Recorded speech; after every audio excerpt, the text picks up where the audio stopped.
Ladies and gentlemen, the NBA Finals is over. It's a wrap. It's a wrap. I'm recording this on Monday, right before the game starts, right before what I believe to be the closeout game starts. And I could be wrong about it ending today. But if it don't end today, it's going to end in 6 in favor of the Denver Nuggets. This series is over. Welcome back to another exciting episode of Full Timeout, hosted by your boy AJ2K. And Miami went home and did the unthinkable, which is why I got to jump right into this today. I got no time to waste. Miami went home and did the unthinkable, what I deemed to be almost impossible for them to do after winning game 2 on the road in Denver. Denver was undefeated in this postseason at home. Undefeated. Never lost. LeVar Ball voice. Never lost at home in this postseason. And they went into Denver and found a way to beat the Denver Nuggets in Denver, leading me and I feel like the rest of the world to believe that they will go home and at least win one game at home. At least win one game at home. I expected a split because I knew Denver wouldn't go to Miami and not be able to get a game. But I dang sure didn't expect them guys to go out there and get both. Putting a stronghold on this series in favor of themselves. It's been remarkable what they've been able to do on both sides of the basketball. But I want to start with the Miami Heat because what we've seen from the Miami Heat has been very, very disappointing. Very disappointing. They have not played to the level of excellence, I'll say, to the level that they are capable of playing to the level that they've played at all postseason, leading up into the finals. They just have not looked like the same team that played against the Milwaukee Bucks, that played against the New York Knicks, and that played against the Boston Celtics, at least to go up 3-0 against the Boston Celtics. They have not looked like that team we saw in Game 7 against the Boston Celtics. All but one game in this series, and that was Game 2. And now in a 3-1 hold to a Denver Nuggets team that is clearly better, that's clearly the best team in the league and been the best team in the league all season. Got to give credit where it's due. It's just not happening. It's just not happening. And you got to put most of this on Jimmy Butler, number one, Gabe Vincent, Max Strus, and Caleb Martin. Because at the end of the day, those guys, along with Bam Adebayo, is what carried this basketball team offensively. You see, the defensive side of things, I'm not too concerned about. Denver actually isn't putting up 120, 130 points a game on these guys like I thought that they could possibly do. Now, they're playing great offensively. Don't get me wrong. I mean, as a team, they're shooting 51% from the field and 38% from three. I mean, they're playing great offensively. But Miami is doing a good enough job limiting their opportunities on offense, not turning the ball over a ton, and giving themselves opportunity on the other side of the basketball. The problem is, though, they can't hit anything. Let's start with Jimmy Butler. Jimmy Butler, something's off. Whether it be the ankle injury that he tweaked yet again in the Celtics series, that he hurt initially in the Knicks series, whether it be something else, I'm not here to push other narratives outside of that, honestly. It has to be injury, I would assume, because I'm not going to sit up here and say Jimmy's not a dog and Jimmy's choking. We seen Jimmy in the bubble in 2020 have 2 40-point games, if I'm not mistaken, on the Los Angeles Lakers and push us 6 games. And so I won't go that far, but what I will say is Jimmy's not right. This is not the same Jimmy Butler that we saw in the first round against the Milwaukee Bucks, where he averaged 38 points a game, pretty much 37.6 to be exact. I round up. Bear with me. That's just what I do. I think rounding up or rounding down is better than just giving the 0.5, 0.2. Yeah, round up or down. That's what we rolling with. So in the first round against the Milwaukee Bucks, he averaged 38 points a game and had dominant performances and closed games out, most notably in game 4 and 5 of that series, ending the Bucks run early. Number 1 seeded Milwaukee Bucks. Great defensive team. Giannis was hurt for a period of time, of course, but ended their run early in the very first round, putting them boys out. 38 points a game. You go from 38 points a game to the following round against the New York Knicks, dropping down to 24.6. Rounded up, 25 points a game. Now, 25 points a game is still productive. Let's not act like that's something to sneeze at, but it is not the same Jimmy Butler that we saw in round 1. Simple and plain. Again, maybe it was an ankle injury. Who knows? Who knows? But not the same Jimmy Butler. You look at the conference finals, same thing. 25 points a game, 24.7 to be exact. You look at him and you say, this is, again, not the same Jimmy Butler we saw earlier. And I said, going into this NBA Finals, they're going to need Jimmy Butler, just like I said about LeBron, just like I said about Anthony Davis, just like we saw with Devin Booker and Kevin Durant and Anthony Edwards and Karl Anthony Towns. Your stars have to play like absolute superstars in order to beat these Denver Nuggets. It is just that simple, because Jokic and Jamal Murray are going to hoop. Them boys are going to hoop. It just is what it is. It is who they are as a basketball team. It is who those two guys are as leaders.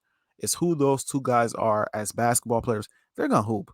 And they're hungry for a championship. So in order to beat those guys, you got to match that. Your stars got to match that. And then your supporting guys, they got to put in that work as well.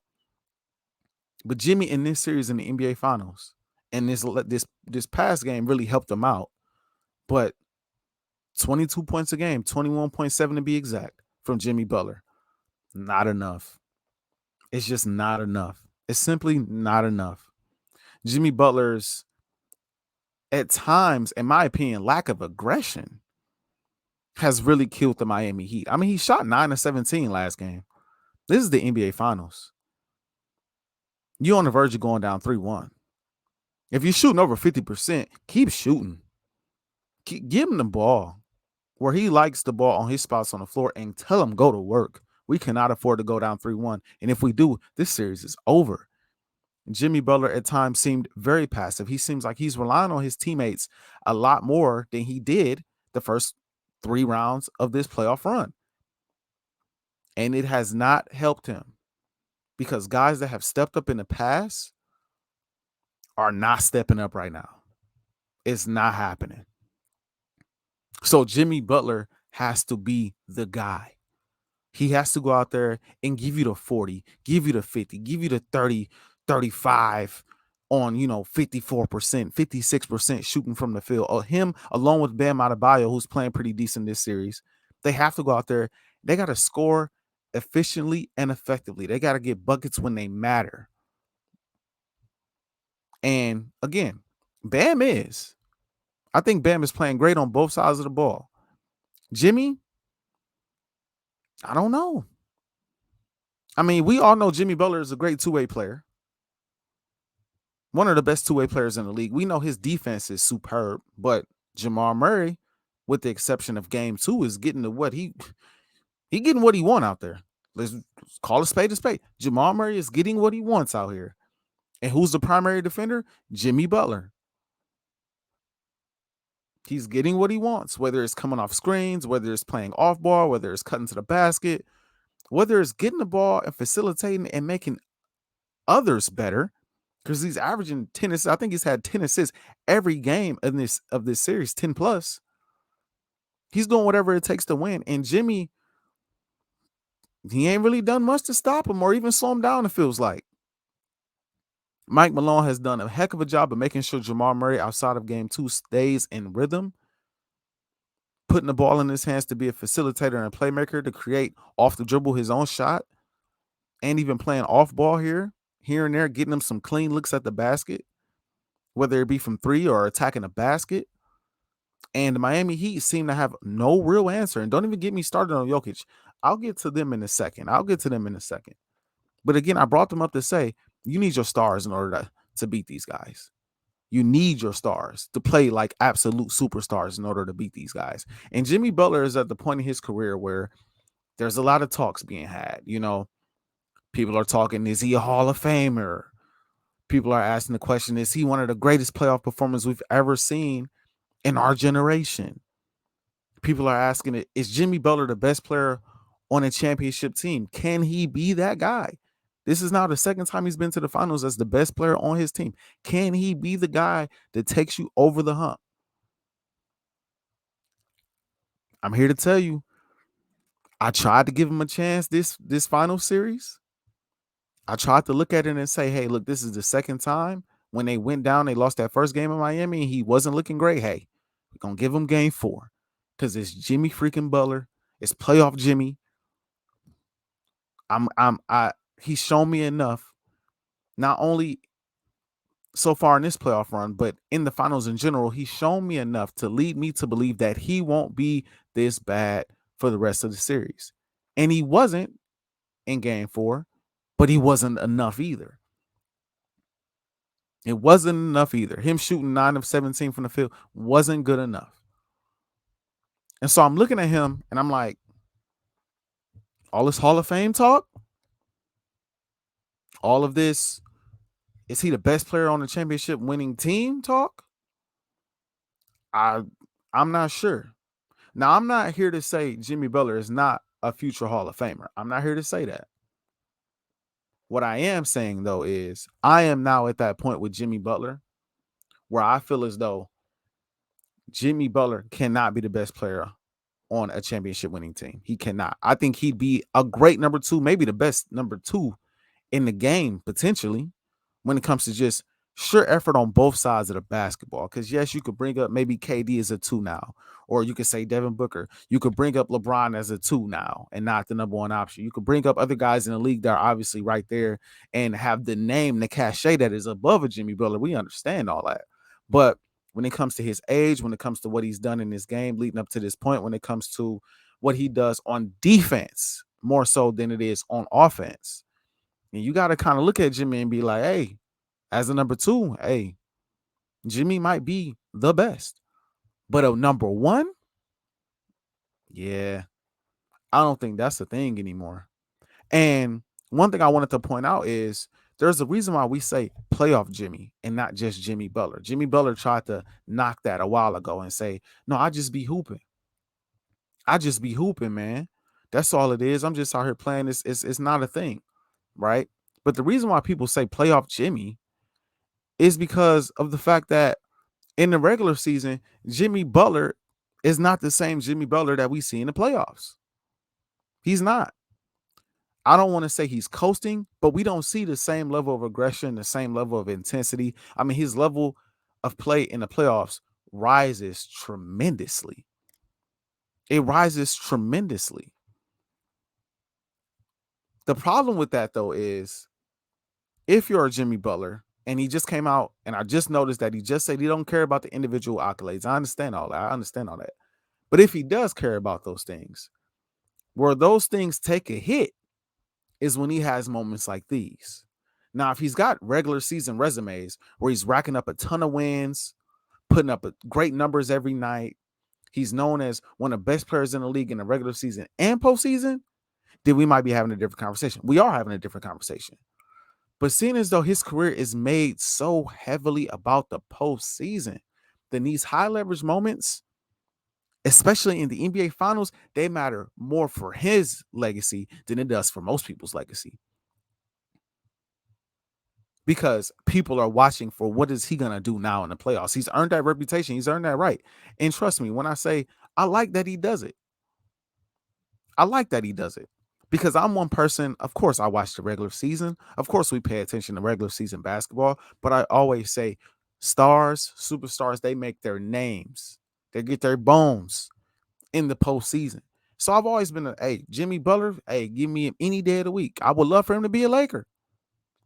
But at the end of the day, it's moments like these where you need Jimmy to be the guy he was in the first round. You need him to go out there and go for 30, 40, 50. You need him to go out there and do it. And for whatever reason, ankle injury, whatever the case may be, soreness, just flat out running out of steam, it has not happened. And then you look at guys that helped carry the way for the Miami Heat to get to the finals outside of Jimmy Butler and Bam Adebayo. Because we know, again, we see what Jimmy doing, and Bam is having a better series, but obviously you need more from Jimmy and the guys I'm about to mention right now. Gabe Vincent, Max Strus, and Caleb Martin.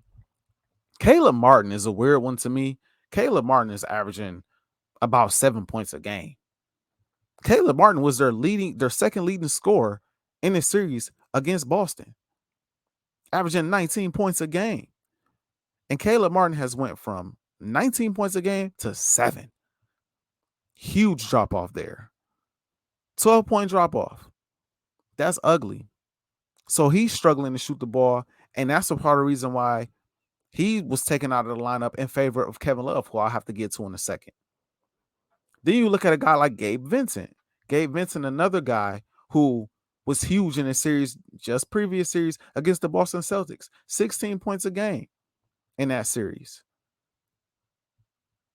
Game 3, Gabe Vincent, 7 points on 2 of 10 from the field. Game 4, Gabe Vincent, 2 points on 1 of 6 from the field.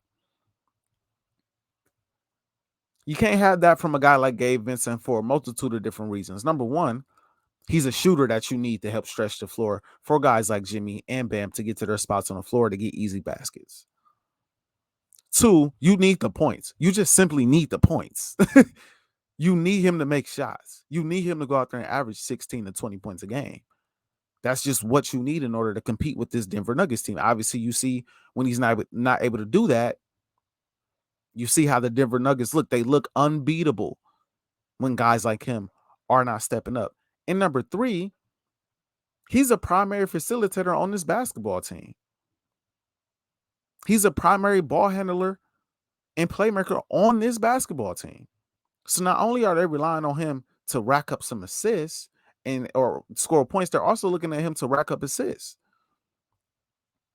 And when he's not getting it going offensively, he's not the same threat that he would be if he was getting it going offensively.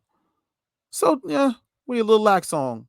We a little lax on Gabe Vincent. He's just not a threat right now. He's not much of a threat. We still gonna contest, but you're much more of a threat if you're hitting shots from the outside. Guys are closing out a lot harder. Guys are playing defense on you a lot harder, and it opens up lanes for everybody else to get buckets, which is why Gabe Vincent, again, 3 reasons why he's just a major piece for this basketball team. And then you look at a guy like Max Strus. He was terrible game 1, and everybody talked about him. Game 2, he snapped out of it, 4-10 from 3. He started the game off, I believe, 4-7. Made 4 threes. Seemed like he was back on track. Game 3, 3 points, 1 of 7 from the field. Game 4, scoreless, 0 of 4 from the field. Gabe Vincent and Max Strus have combined for 2 of 17 over the last 2 games of this NBA Finals. And that is why the Miami Heat are down 3-1. Simple as that. You could break it down X's and O's. You could break it down to matchups and what Denver's doing to exploit certain matchups. You could break it down to how they're defending Jimmy Butler, how they're contesting it. These are shots that the Miami Heat have made all postseason long. And for some reason, they are simply not dropping in the NBA Finals. They're just not dropping for anybody. For anybody. You're just not dropping. And again, if you don't have Jimmy playing to the level that he was playing at in the first round, on top of Max Strus not playing at a high level, on top of Gabe Vincent not playing at a high level, on top of Caleb Martin not playing at a high level, all 3 guys played pivotal roles in them getting this far, then who do you have? You have Bam Adebayo and you have Eric Spoelstra. That is not enough. If they played like this in the first round, they wouldn't have got past the Bucks. They wouldn't be here. That is not enough for the Miami Heat to have a real chance, even a puncher's chance against the Denver Nuggets. You can hang your hat on the defensive side of the ball all you want to, but if you can't put the ball in the hole against the Denver Nuggets, you are in trouble. You are in trouble. They are 2 of 6 over their last 8 playoff games. And coming into this series, man, the reason why I picked Denver in 5 games is because I felt like it was obvious that the Denver Nuggets are just a better basketball team. I didn't want to discredit the Miami Heat's run. I didn't want to discredit what the Miami Heat have done so far. I didn't want to discredit Eric Spoelstra and Jimmy Butler and, Bam Adebayo and, the Caleb Martins, the Gabe Vincents, the Max Struches, the Duncan Wright. I didn't want to discredit any of those guys. But when you look at their team top to bottom and you look at the Denver Nuggets top to bottom, it was clear to me that the Denver Nuggets are just a much better team. Not only a better team, they're a much better basketball team. And the Heat are not playing a team in the Boston Celtics who they could just simply punk and out hustle at times. Because the Denver Nuggets are right there with you. They can do the same type of things. They're going to get to the loose balls. They're going to play hard. They're not going to fold. They're not going to give up. They're not going to get blown out. It's not going to happen. They could be down 20. They are still in the game. They got more than enough shooters and scorers that can get it done to get them back in the basketball game. And Michael Malone makes sure that they're focused at all times. And so I'm looking at this and I'm like, I don't know how Miami can do this, but it's the NBA Finals. It's the NBA Finals. And in my heart, I felt like the Celtics were the better matchup. And it would give us a more compelling NBA Finals, a more interesting NBA Finals to watch. But I didn't want to say it. I didn't want to say it. The prospect of Jaylen Brown, Jason Tatum, Marcus Smart, Al Horford, those guys going up against Denver just match up better. Just more star power, more go-to players, more players I feel like you can count on. But I just, again, didn't want to undersell the heart of the Miami Heat. Hey, they beat that Boston Celtics team. At the end of the day, it happened. And so you never want to undersell that, but you knew going into this finals, man, it was going to be rough. It was going to be tough. And they would have to play at all-time levels in order to pull this off. And I think they knew that going into this playoff series. Every team that has played the Denver Nuggets so far in this playoffs, they have gone into the series understanding that we got to play some great basketball. We saw the Minnesota Timberwolves, how they talked about the Denver Nuggets before the series started. We saw Kevin Durant and Devin Booker, how they talked about the Nuggets before their series started. We saw AD and LeBron come out and say, look, if we don't play hard every game, they're going to blow us out. They're going to send us out of our own building. They're going to send us out of their building 30, 40 points. And they didn't blow them out by 30, 40, 20, but they swept them. And so going into this series, if you're the Miami Heat, who, in my personal opinion, has significantly less star power, in my opinion, than the Lakers and the Suns. And I believe a roster that's just not as good as those two teams that I just mentioned either. Maybe you can, maybe the Suns because the depth is an issue. But do I think Phoenix could beat those guys? Yes, I do. Conversation for another day. You went into this series understanding that the Miami Heat, they had to play lights out in order to compete in this series on both sides of the ball. And again, it's just not happening. And it's disappointing to see. It's disappointing to see for this game to be coming on tonight and for me to just be like, look, man, we got to be real. It's over. But you got to give props and respect to the Denver Nuggets. By the time you guys hear this, I fully believe the Denver Nuggets will be champions. So let me say this before I talk about what they have done in this series. Matter of fact, no, let me talk about what they've done in this series first, and then talk about the greatness of what they've done this year in this postseason run. Jokic and Jamal Murray are simply sensational. They are the best 1-2 punch in basketball right now. Game 3, you need a win. And they give you probably their best game together as a unit. Jamal Murray, 34, 10, and 10. Jokic, 32, 21 and 10. Both go for triple doubles. Both of them go for triple doubles. Don't know if I've seen that before. I'd have to go back and look through the history books. I don't know if I've seen that before. I've seen two players go for 40 on the same team. I've seen two players play efficiently and will their teams to wins on the biggest stage. I like NBA Finals, LeBron James and Kyrie. Heck, we saw Kevin Durant and Devin Booker put on a show multiple times in Phoenix against this Denver Nuggets team. But two triple doubles efficiently, effectively. And then what are they doing game 4? They follow that game up in game 4 with two double doubles. Jamar Murray, 15 points, 12 assists. Jokic, 23 points, 12 rebounds.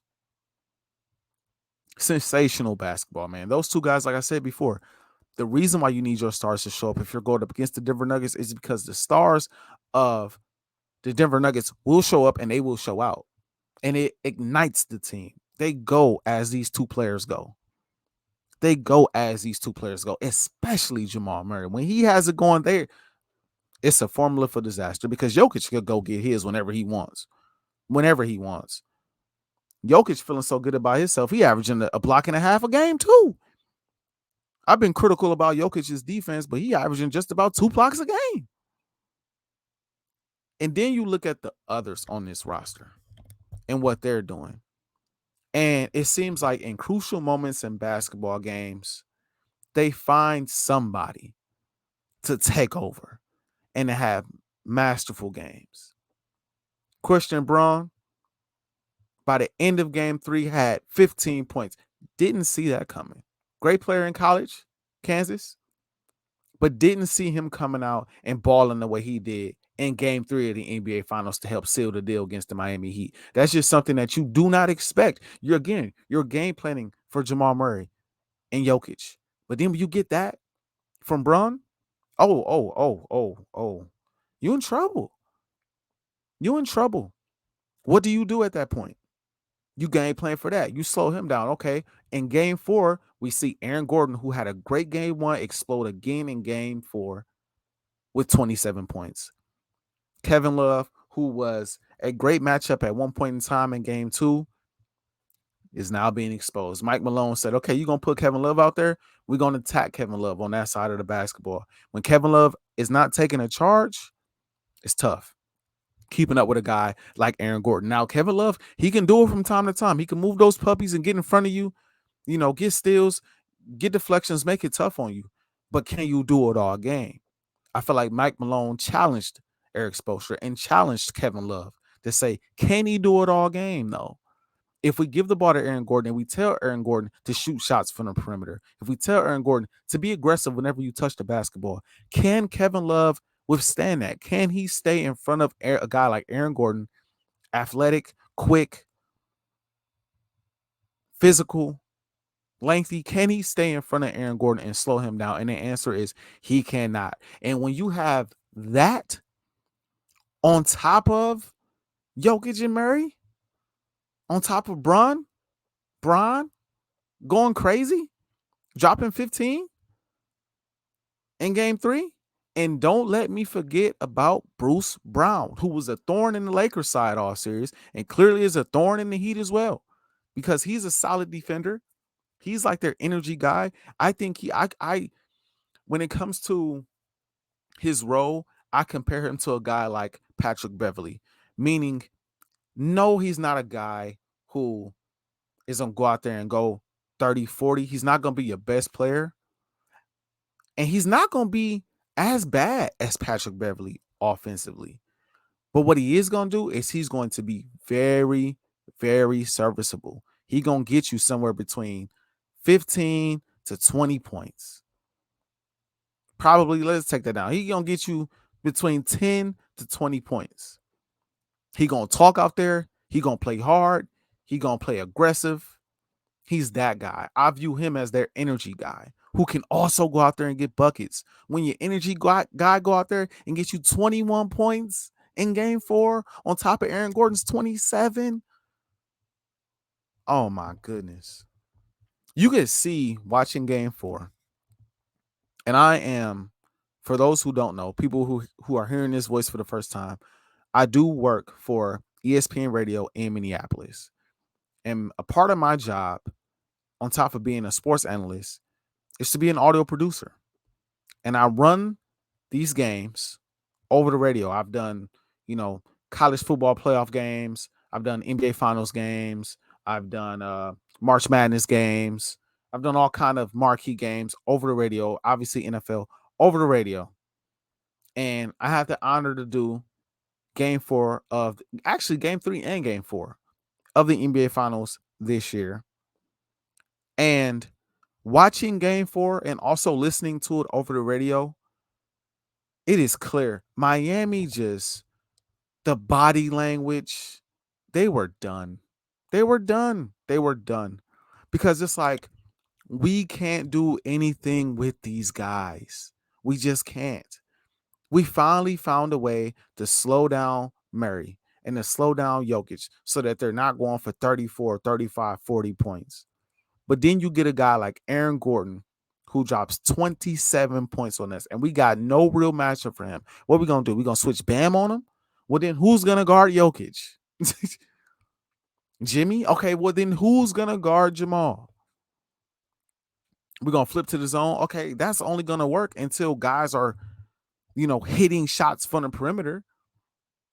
Once guys are hitting shots from the outside and stretching your defense out, that's not going to work much longer either. If they have a nice lead and they're patient with their offense and not doing silly things like dribbling right into the heart of the zone and trying to pass out where defenders to get their hands in pass lanes and force turnovers and get layups and steals and dunks, threes, it's tough. It's tough. Everything in that game, body language from the way it was heard over the radio, announcers, they're done. It's too much. It is too much for these guys to handle. And I do want to give a shout out. Draymond Green brought it up and got to the point quicker than I could. And I'm upset that he did. But it's Draymond. He's a Hall of Fame player. More credit to Draymond Green for getting to this point before I could. Jamal Murray and his ability to facilitate the basketball. I mean, we've seen Jokic be able to facilitate the basketball, get this offense moving, bring the ball up, and get whatever look he wants to on the basketball floor, to the point where, hey, we're going to force Jokic to be a scorer, because the more he scores, the more it hurts their basketball team. Mike Malone says, okay, well, we're going to get a ball to Jamal Murray and allow him to make all the decisions with the basketball. He's going to be the guy getting everybody involved. And this guy putting up over 10 assists a game in this NBA Finals. Not a single game without 10 assists. Not a single game in this NBA Finals without 10 assists, which means he's getting buckets, which is also opening the floor for everyone else to get buckets. He has been sensational. And almost wish that, and this is going to sound crazy to all the Jokic fans, and I understand Jokic is putting up crazy numbers, and I get it. I understand it. Don't get me wrong. But I almost wish for this year that award, the Finals MVP, could be split amongst two players. Because, yes, Jokic is the best player on the team, and he is fully deserving of the MVP, of course. But Jamal Murray is deserving of that MVP award as well. He is the guy that is getting them going. He is the guy that is the head of the snake. You slowed him down in game 2 and you won. He is the guy that is really getting this thing going. Jokic going to do what Jokic do. And obviously you need Jokic to ball out in order for you to win. Of course, you can't have him out there just playing terrible. You can't have him out there looking like Artis Woods. Can't have him out there looking like anybody. You know what I mean? Out there on the floor. But at the same time, we know he's going to do his thing. He can go out there and get you 23 and 10. He can go out there and get you 20 and 9, 29 and 5. 20 points, 9 rebounds, 5 assists. And they could still win that game with Jokic not going for his 35, 15, and 20. Because Jamal Murray is going to go out there and go for 34 and 10. Maybe 34, 10, and 10. And it'll be enough to get you over the hump. It's special. It's remarkable. And you got to give a shout out to him, man. You got to give a shout out to him. They don't win this NBA Finals without him. We've seen what this team looks like without him in the lineup the previous couple years. Jokic, as great as he is, back-to-back MVPs, went home early in the first couple rounds of the playoffs the last couple years. But you add Jamal Murray back to that lineup, where were they at in the bubble? Western Conference Finals? Where are they now? NBA Finals? That boy, that boy is something special. So I say all that to say, man, listen, the Denver Nuggets, they deserve our props and our respect as NBA champions, because by the time you guys hear this, they will be NBA champions. Whether it happens today, Monday, the 12th, or whether it happens on the 14th or whenever they play again, it's over with.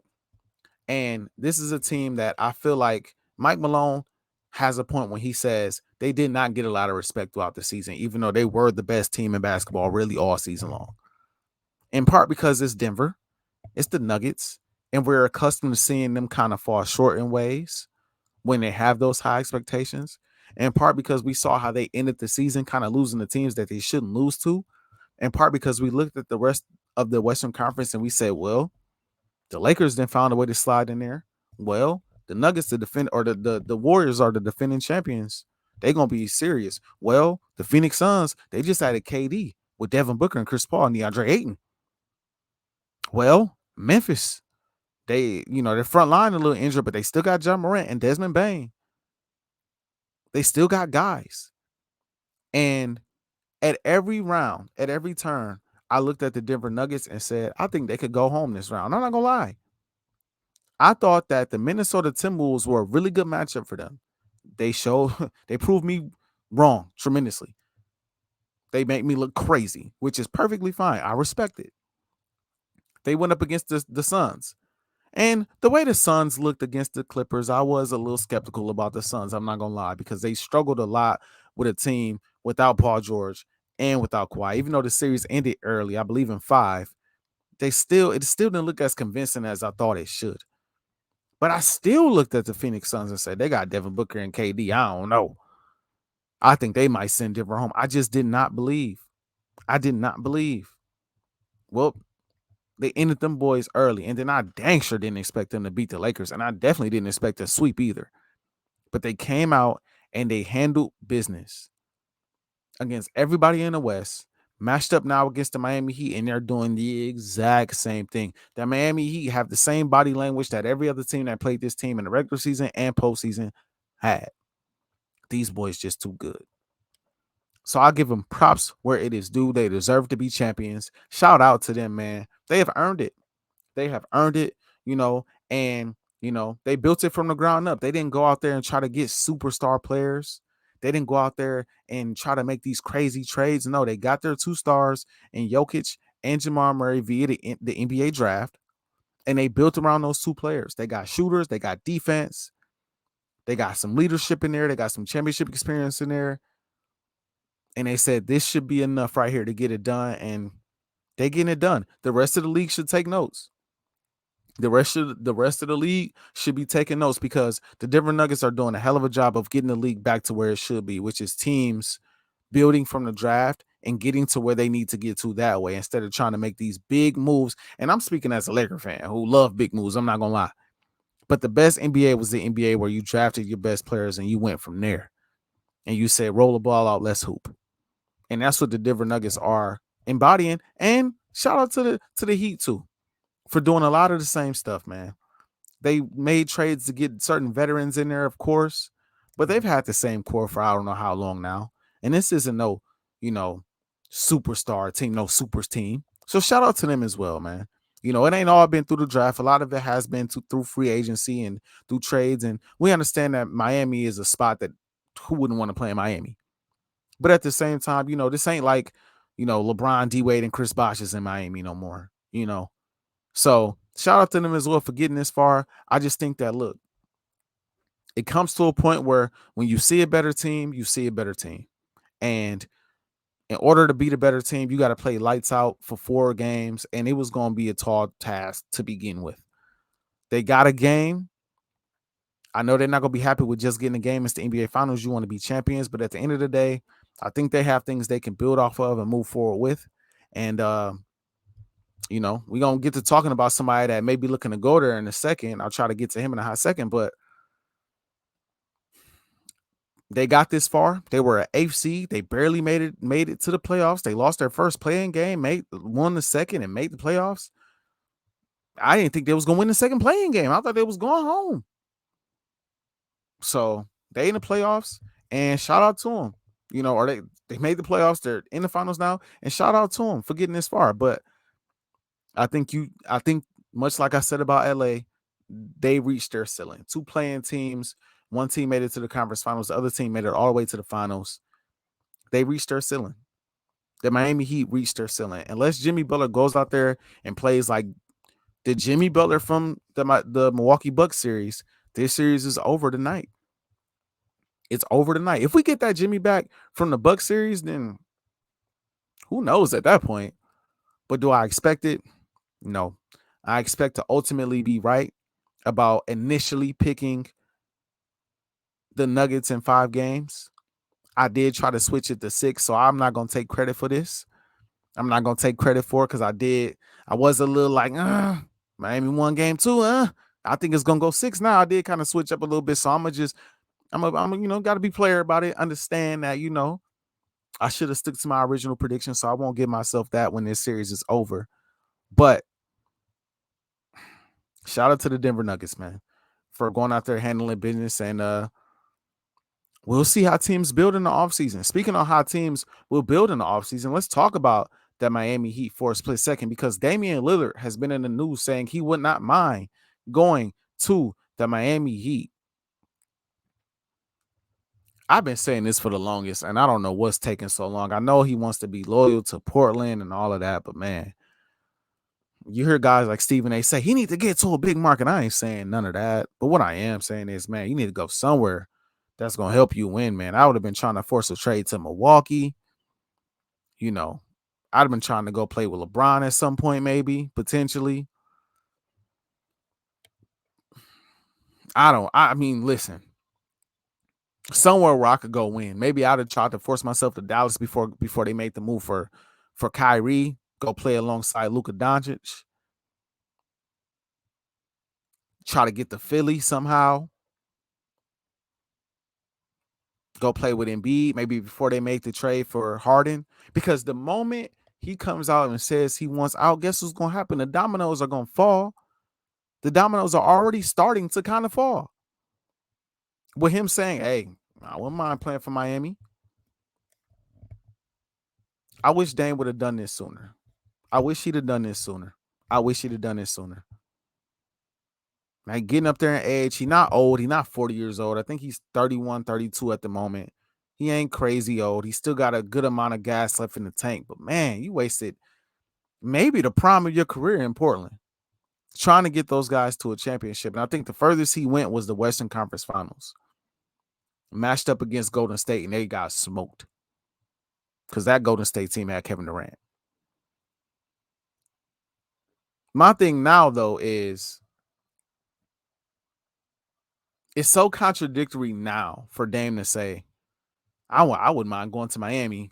The Miami Heat are a team that's in the NBA Finals.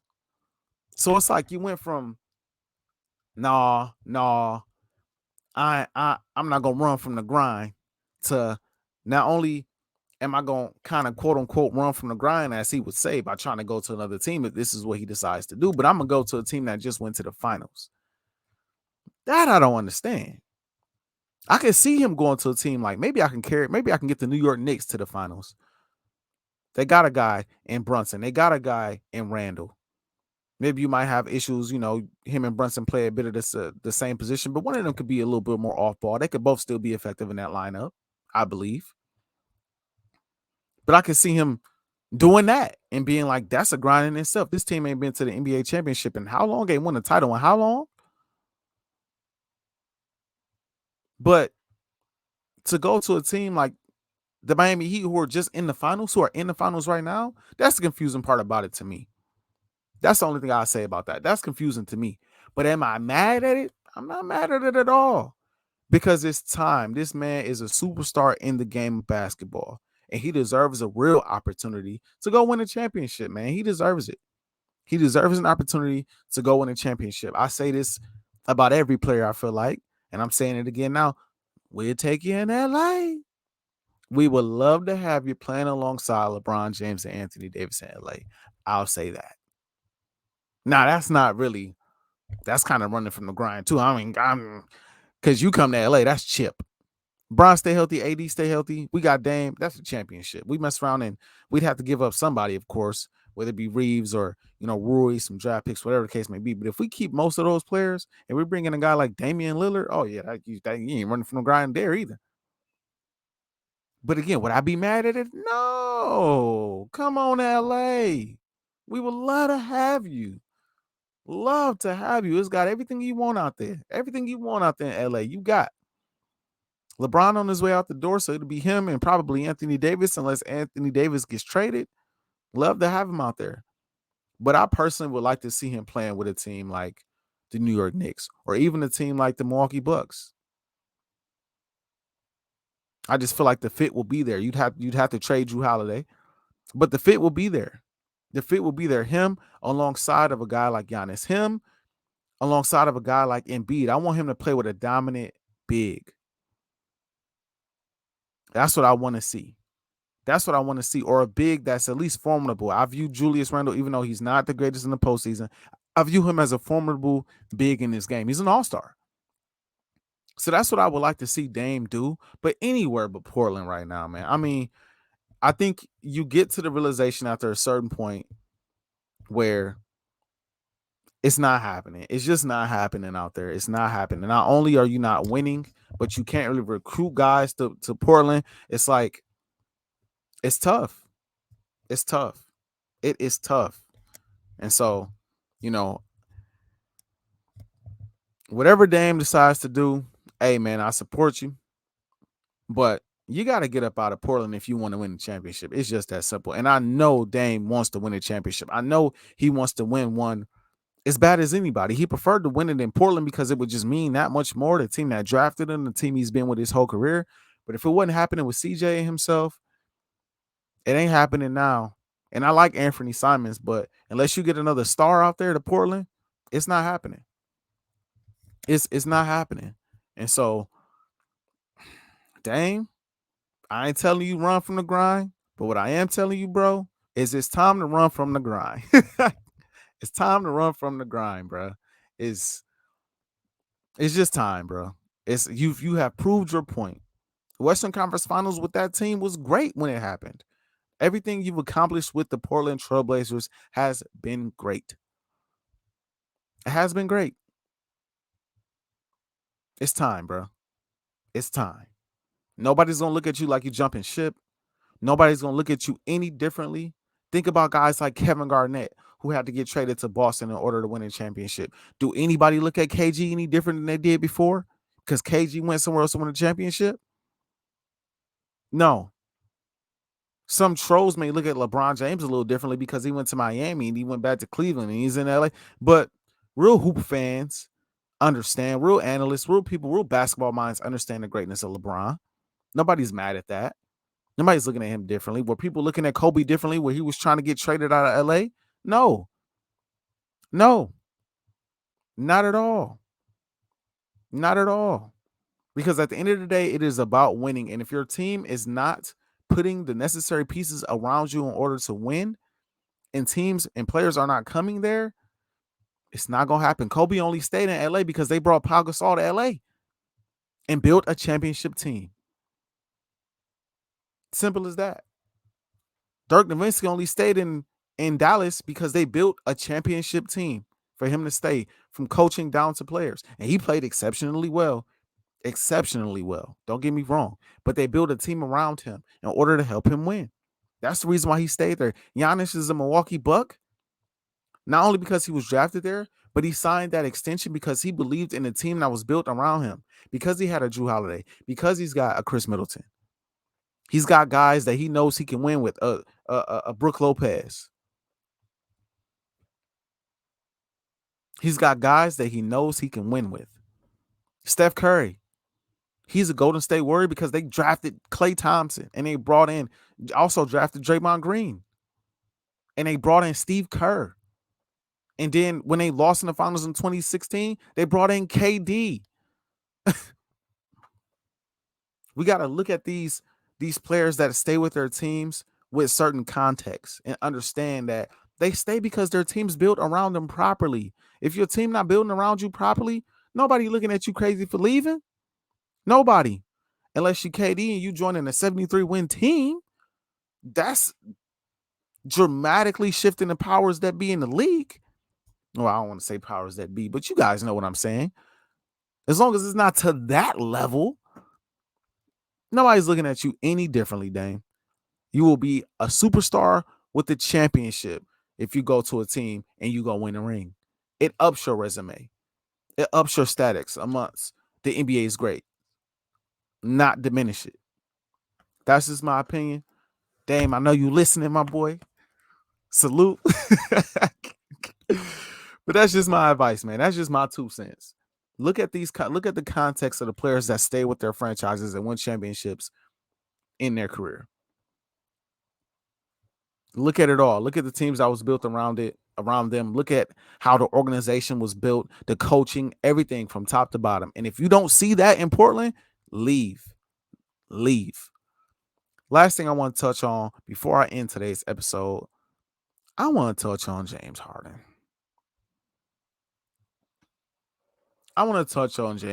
Because there's a lot of things being said about James Harden right now and what he wants and what he may do that have me just like, oh my gosh. James Harden is a very solid player in the game today. The guy can pass the ball. The guy can score. When he was playing for Houston, he was one of the best 2 guards in the game. His playoff resume is his playoff resume. We understand that it's not the greatest when it comes to just, maybe not him not advancing, but just not showing up in big moments. But now I just think that too much stock is being put into James Harden and what he wants and his demands. And that I'm just done with it, man. The sooner we realize that James Harden, and this is no disrespect to James Harden, he is getting older. Father Time is undefeated. But the sooner we realize that James Harden is not the same guy that he once was for Houston, the better off we will be. And ultimately, the guy for Houston that everybody saw and loved was still not good enough to win an NBA championship because when it mattered most, he was a part of a team that missed 27, 25 straight threes. When it mattered most, he was a part of an OKC team in the NBA Finals with Kevin Durant and Russell Westbrook, where he was the one guy who didn't show up. When it mattered most, when Kevin Durant got hurt, when he was when James Harden was back with Houston, Kevin Durant got hurt, and you had an opportunity to beat the Golden State Warriors without KD, he yet again did not play to the level that he is accustomed to playing to in the regular season. And he's had guys. I brought up KD. I brought up Russell Westbrook. I brought up Chris Paul. I'm bringing up Chris Paul now, I should say. You got Embiid. These are all players that he wanted to play with. He didn't have any, direct influence over what team he got drafted to. But you still play with superstars. And since he left that team in OKC, he's had a hand probably in almost every transaction that's made to come into his team with who he wants to play with and who he doesn't want to play with anymore. And now, rumors and reports coming out that he had everything to do with Doc Rivers getting fired. And listen, I was a proponent of Doc Rivers getting fired. I'm not going to lie. The facts are what the facts are. But at the same time, if I'm the owner or the GM for the Sixers, I'm not letting go of Doc Rivers because of James Harden. I'm letting go of Doc Rivers because Doc Rivers just simply not getting the job done. But it ain't got nothing to do with James Harden. I'm not giving James Harden that type of influence over my franchise at this point in his career. Are you crazy? Now, he's a great player. He's still a good player. 20 and 10, easy. 20 and 11, 2012. He's still a good player. And this isn't just a slander James Harden. But what I am saying is, man, this dude, James Harden, get paid. I ain't gonna talk about the bread because I ain't going that route. I'm a proponent of everybody getting paid. But when it comes to his basketball role and influence on your franchise, Philly, come on, man. If the man want to go to Houston, let Houston pay him. because their fortunes ain't gonna change no time soon with paying James Harden. They will still be a team on the bottom tier of the Western Conference with James Harden back in the lineup. It's just the facts. It is just the facts. Unless you go pair him with some great superstars to come to Houston, or those young guys step up and play exceptionally well, I don't see it. And I don't even think, and this is just AJ 2K speculation. Listening to Jalen Green on the PG podcast, I don't think they want him over there. I don't think the young guys want him over there. I think the young guys are like, look, we got a little something here that we want to build off of. We want to continue to grow as stars in this league, as young players in this league. We believe that we have the potential to be that. And we don't want to have a guy like James Harden coming in. And James Harden, a ball-dominant basketball player, he going to take the ball out of them guys' hands. Now, he going to give it right back because he's more of a facilitator now. But he going to take it out of them guys' hands when they want the ball in their hands. The only person that wins in that situation for the most part is the paying customer that wants to see a more entertaining game with a more known star in the league in James Harden and James Harden. And I guess you could say the ownership for the Rockets, who is going to get solid returns on bringing in James Harden because fans will show up. But outside of that, when it comes to winning basketball games, don't really help you there. When it comes to making playoff runs, don't really help you there. And I believe it's probably in Philly's best interest to go try to get another player in free agency. Try to make a move. Try to make a trade. Because you just saw what this team can do with James Harden. Second round. You saw it. We saw it. We saw it. Their ceiling is the same with James Harden as it was without James Harden. Second round. The facts are the facts. The facts are the facts. We've seen it now. We've seen it enough. We have seen it enough. It's time to make some type of changes. It's time to make some type of moves. Everybody, with the exception of Embiid and Maxey, would be on the trading block for me. Everybody's job would be up for granted or up to take if it was up to me.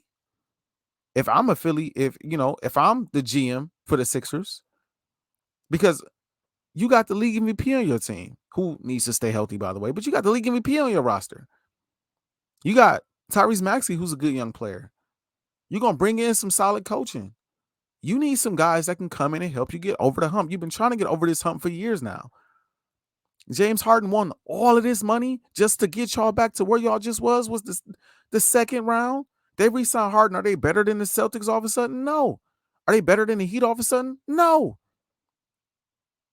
Are they better than the Bucks? No. The Sixers need to go ahead and let him do what he's going to do. If he comes back to Philly on a discount, by all means, bring him back on that discount. But if he's not and he wants this huge payday at this point in his career, let him go to Houston or wherever else he wants to go. Thank you for your services here in Philly. It was fun while it lasted. It didn't work. I wish you nothing but the best. It's business, nothing personal. That is how I would view it if I was in Celtics, or if I was in, Sixers ownership, if I was a GM, if I was a fan. Nothing he showed me this past year in this playoffs tells me he's worth basically all the cash he's asking for at this point. Not on this team. You can go get it somewhere else. But if I'm the Sixers, that's the type of mindset I have. I'm sorry. We were shocked when he went out there and dropped them 40-point games in the playoffs against the Celtics. Shocked. He still got it. I'm just saying what we said, bro. I'm just saying what everybody was thinking. That is all I have for you guys today on today's episode of Full Timeout. Appreciate everybody for tuning in. Follow me on all socials. A as in Apple, J as in Juice, A as in Alphabet, E as in Eat, the number 2, the letter K as in Kite. I will catch you all next time on the next exciting episode of Full Timeout.